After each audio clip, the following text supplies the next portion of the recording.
শেরপুরের সমলয় পদ্ধতিতে বোরো ধান আবাদে লাভবান হচ্ছেন কৃষকরা। এতে কম খরচের পাশাপাশি কমছে শ্রমিক সংকটও, কিন্তু ফলন বাড়ছে। তাই সমলয় পদ্ধতিতে চাষাবাদে কৃষকের আগ্রহ দিন দিন বাড়ছে। আর এ ব্যাপারে কৃষকদের সব ধরনের সহযোগিতার পাশাপাশি পরামর্শ দিচ্ছে কৃষি বিভাগ। মনোর হোসেন প্লাবনের প্রতিবেদন, জানাচ্ছেন আফরিন পপি। চলতি বোরো মৌসুমে রাইস ট্রান্সপ্লান্টার যন্ত্রের মাধ্যমে সমলয় পদ্ধতিতে ধানের চারা রোপণ করেছেন শেরপুরের নালিতাবাড়ির কৃষকরা। এ পদ্ধতিতে 1 একর জমিতে চারা রোপণ করতে সময় লাগে মাত্র 1 ঘন্টা। সমলয় পদ্ধতিতে ধানের বীজ বপন, চারা রোপণ থেকে শুরু করে কাটা ও মাড়াই পর্যন্ত পুরো প্রক্রিয়াতেই যন্ত্রের ব্যবহার হয়।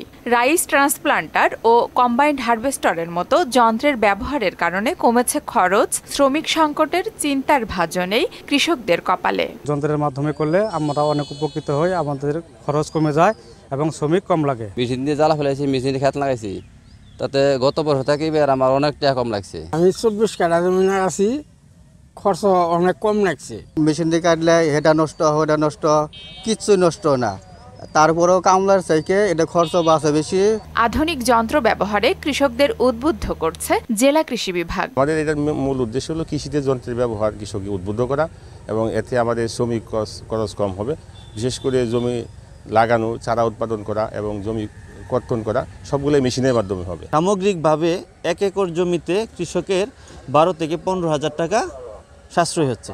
আমরা জানি যে ধান আমাদের কখনোই এটা বাণিজ্যিক কৃষি ছিল না।